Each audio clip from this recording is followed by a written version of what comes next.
Էկոպարեկային ծառայությունն այսուհետև կլինի նաև Կոտայքում եւ Գեղարքունիքում։ Վարչապետ Նիկոլ Փաշինյանն իր ելույթում նշեց, էկոպարեկային ծառայությունն արդեն գործում է 4 մարզում։ Սա շատ կարևոր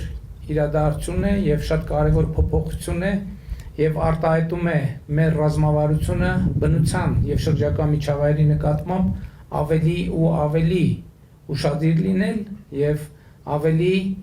ավելի առերեսվել շրջակա միջավայրի նկատմամբ խնամքի եւ հոգատարության ավելի ու ավելի ակնհայտ դարձող անհրաժեշտությանը։ Վարչապետը շարունակում է, այսօր աշխարհն ապրում է կլիմայական գլոբալ փոփոխություններ եւ մենք էլ այդ անոմալիաները տեսնում ենք։ Երկրի ղեկավարը կրկին հիշեցնում է, անտառները դժվար ժամանակներում կենսական նշանակություն են ունեցել Հայաստանի համար։ Հիմա ժամանակն է, որ մենք մեր պարտքը վերադարձնենք մեր բնությանը, մեր անտառներին եւ ուզում եմ նաեւ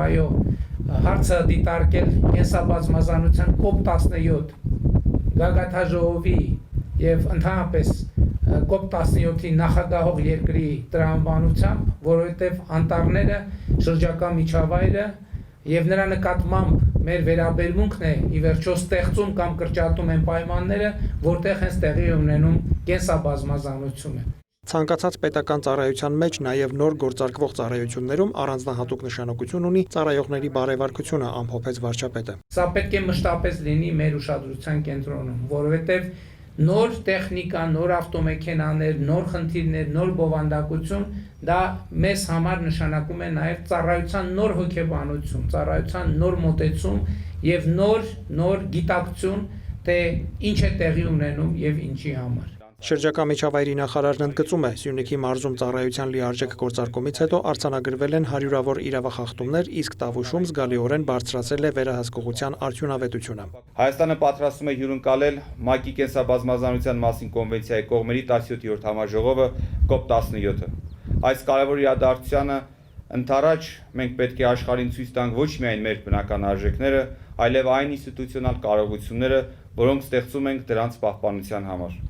Նորաստեղծ մարզային վարչությունն իր ծավալուն աշխատանքներն իրականացնելու է 2 փուլով, սա արդեն էկոպարեկային ծառայության պետն է նշում։ Առաջին փուլում արդեն հաջողությամբ իրականացվել են ենթակառուցվածքների ձևավորման եւ տեխնիկական վերազինման աշխատանքները։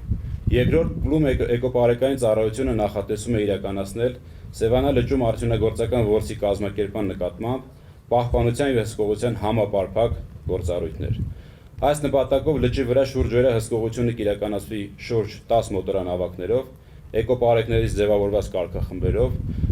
լճի ողջ երկայնքով համապատասխան կառավարմամբ եւ 25 հենակետերով։ Հաջորդիվ վարչապետը շրջել է էկոպարեկային ծառայության Կոտայքի եւ Գեղարքունիքի մարզային վարչության հրազդանի տեղամասի շենքում, ծանոթացել իրականացված աշխատանքներին։ Նշվել է, որ մարզային վարչության գործունեության մեկնարկով շուրջօրյա ռեժիմով կապահովվի 2 մարզի տարածքում պետական անտառների, անտառային հողերի եւ բնության հատուկ պահպանվող տարածքների պահպանությունը եւ այդ տարածքներում հրդեհային անվտանգության նկատմամբ հսկողության իրականացումը։ Ներկայացվել է նաեւ, որ մրցույթի արդյունքում պաշտոնի է նշանակվել 127 էկոպարեկային ծառայող։ Նիկոլ Փաշինյանը ծանոթացել է տեխնիկապես հագեցած նոր ծառայողական մեքենաներին եւս։ Դավիթ Մուրադյան, լուրեր։